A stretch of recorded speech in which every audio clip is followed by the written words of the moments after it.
for a special reason. And it's just wonderful to know that as they talk about the fact that he never have ever gotten a championship, and you've heard that over and over again, but I can tell you, he is our champion forever right here in the city of Philadelphia. So I have to applaud Mr. Charles Barkley. What's up, man? My main man. How y'all doing? Charles, what's happening, my man? I'm doing well. It's interesting that, I always laugh when people talk about the championship. We were going to hit you. No, that doesn't, let me tell you something. It shouldn't bother you. Listen. You're the star of the world. The notion that I didn't win enough basketball games, that I would let basketball dictate my manhood. Go ahead. It's the most absurd thing in the world. I mean, think about that. Yeah. I like my life. Yeah. I just hope I don't die. I like my life, but I always laugh. I says, to give somebody the power out of all the things I've done in my life, for them to say, well, you didn't win. Think about it. Something as silly as basketball. Yeah. Or a football game. Right. I said, the notion that you would think that I would let you say, hey, you didn't win enough basketball games, dictate what I've accomplished in my life. Man, I'm a little kid from Leeds, Alabama. Go ahead, brother.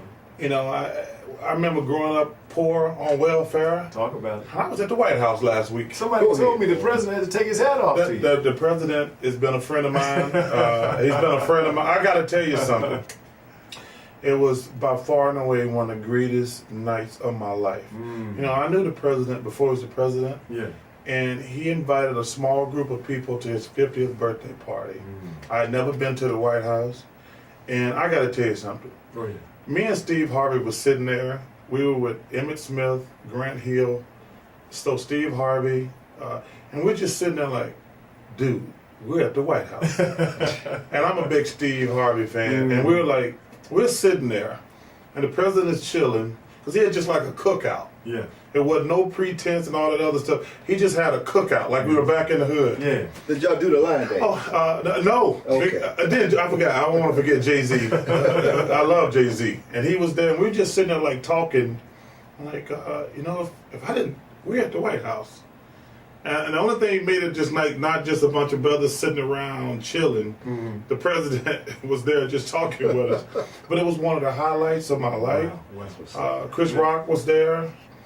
And man, I gotta tell you, it was really one of the highlights of my life. I'm a big fan of the president. I know they're doing everything in their power to make his life miserable. Yes. But one thing I can say about he's a good dude. He's gonna do the best he can. And he's fighting. He's fighting. He's a fighter. He is a fighter. He's a fighter. And I love that about him, and I love that about the city of Philadelphia. You again, Charles, represent that whole thing as it relates to a fighter.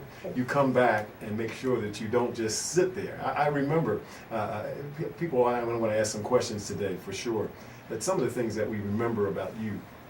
I remember you coming to the barbershop and saying, man, they don't put me on the court, and I know what I can do. I know what I can do. You just kept talking about you knew what you could do. You know what I'm saying? You saw what you could do before you did it. I remember you jumped out there and went coast to coast. Slam on the other end of the court. No, you brothers, you and your brothers are a very integral part of my life. Because as I was telling you earlier, people have no idea what pro sports are really like. As far as like, they call you one day and say, hey, we're gonna drop you off somewhere, and good luck. And they dropped me off in Philadelphia. I'd never really been out of Alabama, to be honest with you. I remember that day. And you guys were one of the first things I did, places I went my first week in town. And only thing was bad, when the Sixers playing bad, you can't go at no black barbershop. I mean, well, look, T, we get on now. I got my brother T. I got to applaud that he's in the house today.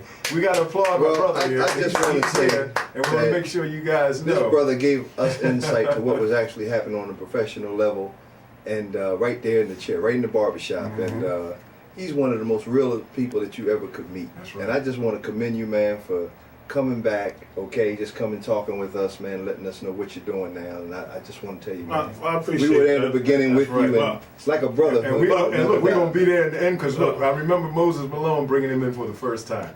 In the barbershop, Moses brought him. He said, "Hey, Woody, here, take my." You know how Moses talk. Hey, Woody, take my car, take my key. And I drove his car, and I'll never forget. Charles said, "Hey, can I drive it?"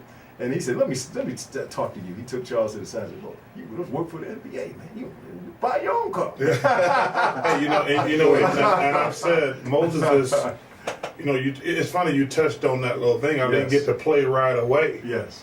And, you know, Moses kind of grumbles. He don't talk. That's right. He's like E.F. Hutton. He don't say nothing. When That's he right. speak, everybody perks up. That's right. And I said, Mo, I call Mo, and I call him Dad to this day. I said, Dad, why am I not getting to play? You know, you're fat and you're lazy. And I says, excuse me? He said, you're fat and you're lazy. I says, did you say I was fat and I was lazy? And he said, yeah, big fella, you're fat and you're lazy. And I said, well, what I need to do is you need to lose about 20 pounds, and then you'll be ready to work hard. I was close to 300 pounds at that time, but that's what I played at college. College in shape ain't pro in shape. So Moses started working with me. He said, just lose 10 pounds. I get down to about 285. Okay, things are getting better. He said, lose 10 more pounds. Then I get down to 275. Now I'm really starting to kick a little butt right now. Yeah. Because, you know, you can't work hard if you're fat and out of shape. Right. You can work hard for a fat person, but you can't work hard. There's a difference. Yeah. He's affected. Yeah. And then Moses got me down to 250, and the rest is history. Wow. And I always tell people he is by far and away the most important person in my basketball career because, you know, I was like the number 5 pick in the draft, and if he hadn't got me in shape, I never would have had the success I had as a player, and I'll never forget that. And Dr. J was great, and Andrew Toney and Clement Johnson. I've always said Andrew Toney's the best player that I ever played with. Maurice Cheeks was great also. Those guys were great for me.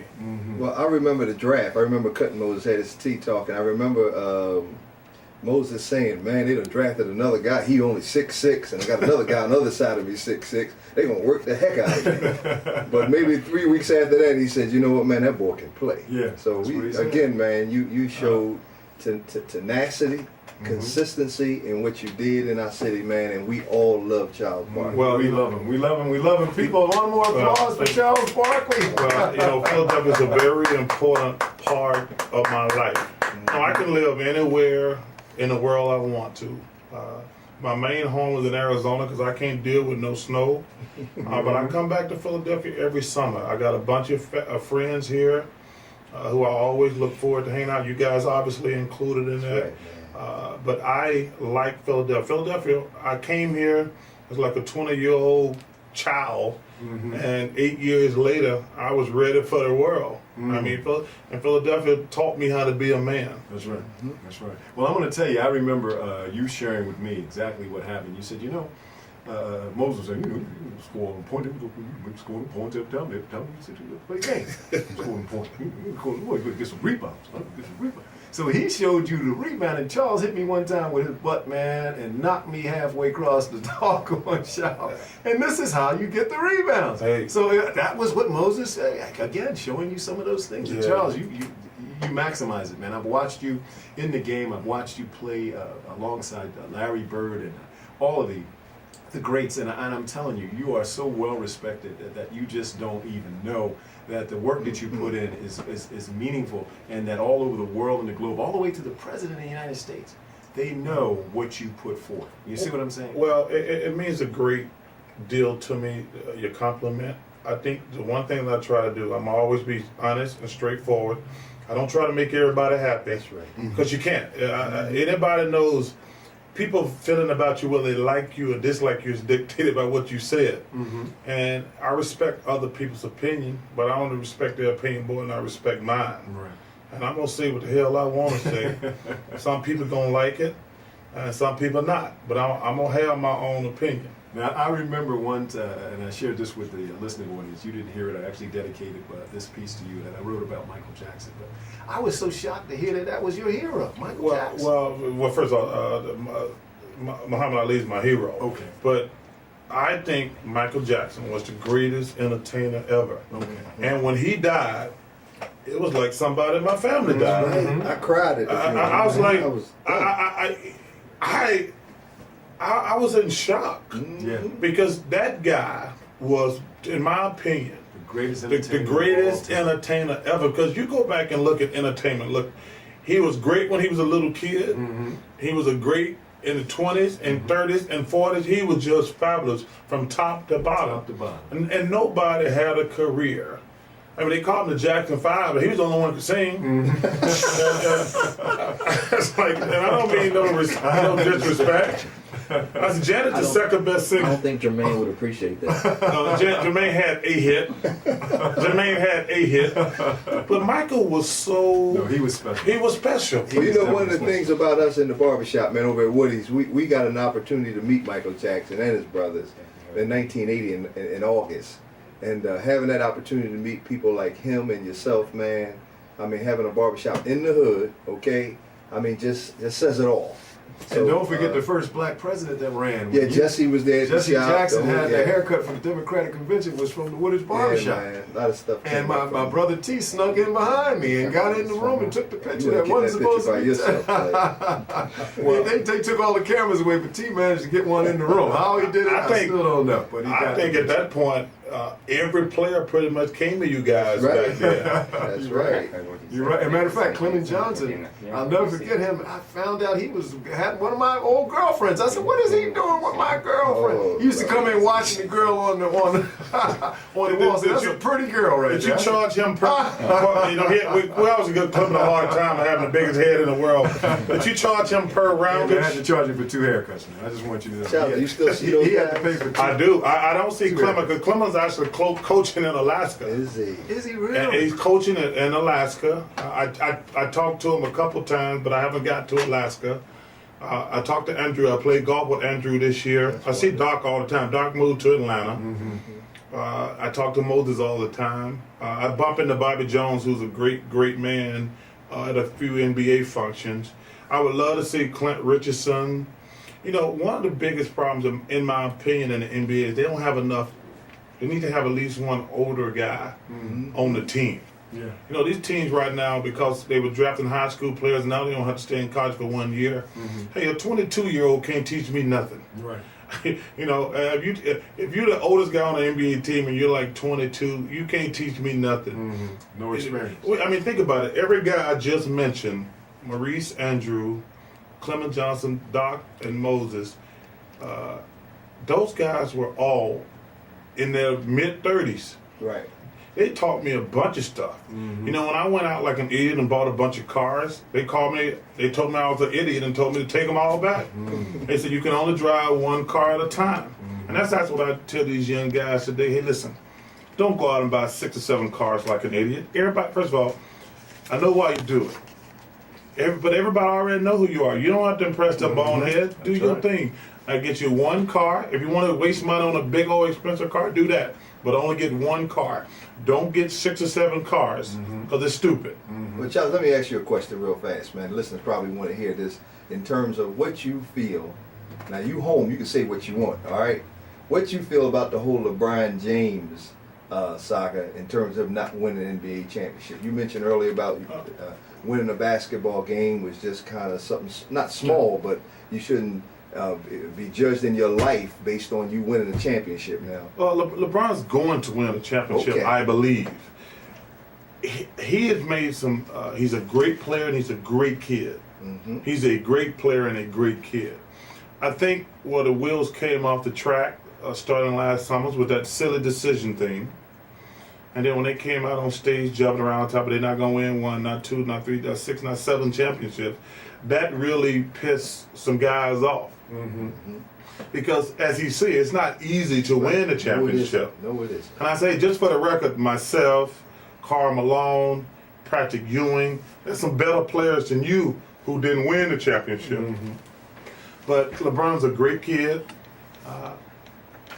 who he just made some people mad. He made pretty much the whole city of Cleveland mad. But he's a great kid and a great player. And I think they will win a championship at some point. Okay. Right, I believe that too, Charles. Let me ask you a question here, because I like to go back to little Charles Barkley. You know, I remember you talking with your grandmother once in the barbershop on the telephone, and your grandmother has played a big influence in your life. Maybe you can share with us, because there's a lot of violence going on in Philadelphia today, and a lot of the younger kids are kind of like out of order.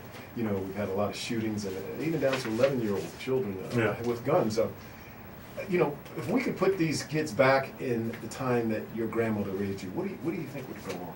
Well, my grandmother is single-handedly the most important person in my life ever. And my grandmother was a bootlegger. And my grandmother walked around with a gun all the time. And my grandmother didn't take crap off anybody. Right now. And every Friday and Saturday and Sunday, all the guys in town would come over and gamble. We had like a bootleg joint. But my grandmother ran a tight ship. And if you did anything wrong, she would beat you down with some switches or hot wheel railroad tracks. And if you didn't like it, she'd pull a little 6-shooter on you. But she meant business. She meant business, and she was Now, my you know, she was today my father. They call that abuse today. Well, that's one reason these kids are nuts. Their parents ain't whooping their butt enough. There you go. Their parents ain't want a high whooping. five. Their parents ain't whooping their butt enough.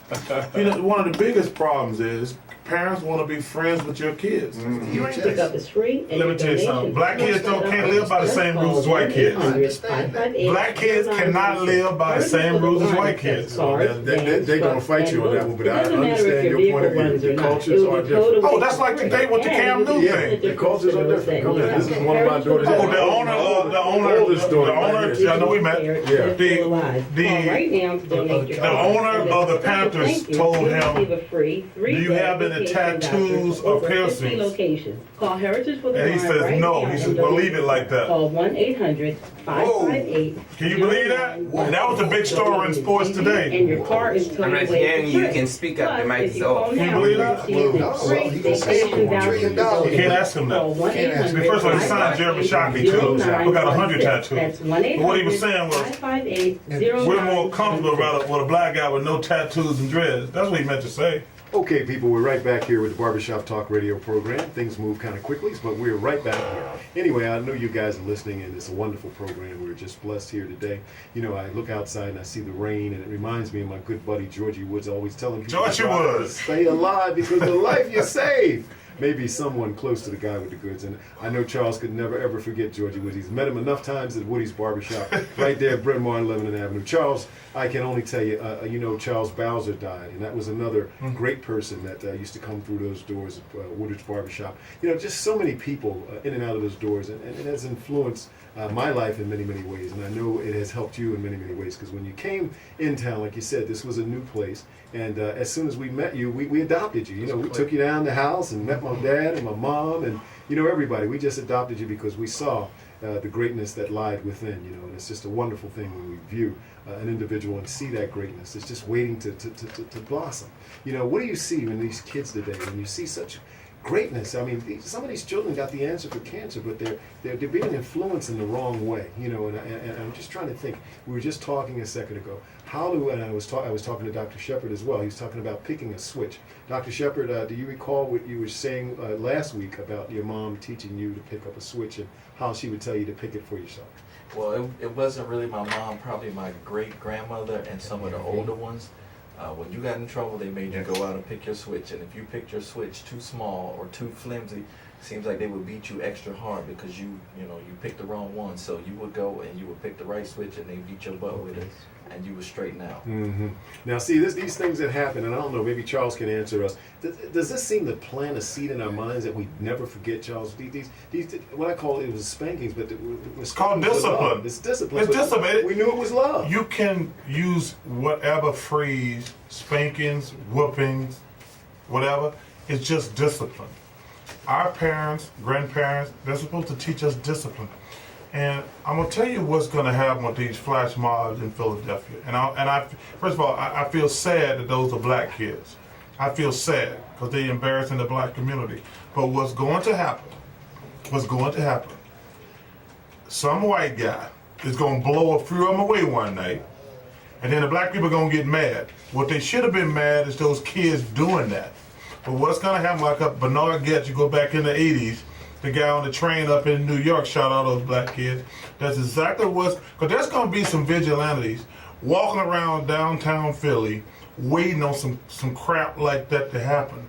And the black people are gonna get mad, but what they should be doing is getting mad at those black kids. But there's no excuse to be robbing these stores and beating up random strangers. Mm-hmm. That's just uncalled for and unnecessary. Yeah, but I can tell you this too, Charles. We've never had the system the way that it is today. Technology has taken a trip here, and it's actually hypnotic. Yeah, but come on, man. You can't blame technology. No, for I'm not people blaming it. acting I'm silly. just saying when you talk about flash mobs, this is a quick way of gathering a lot of people together in a very, very short period of time. Yeah, but they wasn't beating up people when flash mobs first started. They would get together and dance and stuff. I agree with you, but I'm saying they use it for what they want to use it for. That's one of the things that I've learned, that they use it for what they want to use it for. How can we now use it in a positive way to fight back and help them learn in a different type of way? Well, That's what I'm hoping. Well, first of all, it's got to come. I always tell people there ain't no stupid kids. Because you follow a stupid kid home, there's a stupid mom and dad there. I truly believe that. Well, hopefully. I'm telling you, if you follow an idiot home, a kid who's an idiot, I guarantee you his mom and dad, first of all, he probably not going to have a mom and dad. But whoever he's living with is an idiot. And we as black people, we can't be doing that, man. We can't afford that type of ignorance. Well, listen, that is one of the biggest problems in the black community. You can't, like, making it to the NBA is like hitting the lottery. What we've got to get black kids to do as far as sports, you can't even think about playing sports, like playing pro sports. You got to be thinking, you know what, I'm going to use basketball to get my education. Because they're making so much money on these kids, they're never going to pay these kids.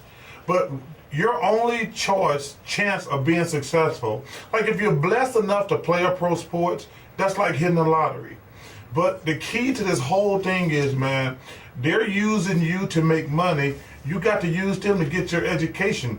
That's the way the system works. I've been saying for years, not just tonight, our kids are brainwashed.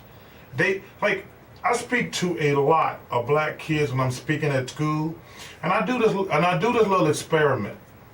I says, well, how many of you guys want to play pro sports? Every black kid always raises his hand, or they want to go into being entertainment.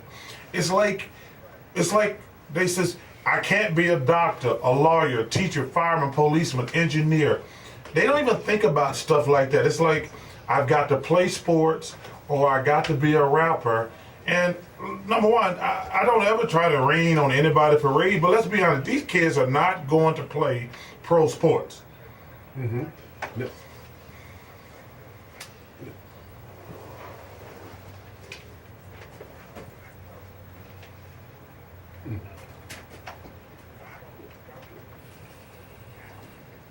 Right.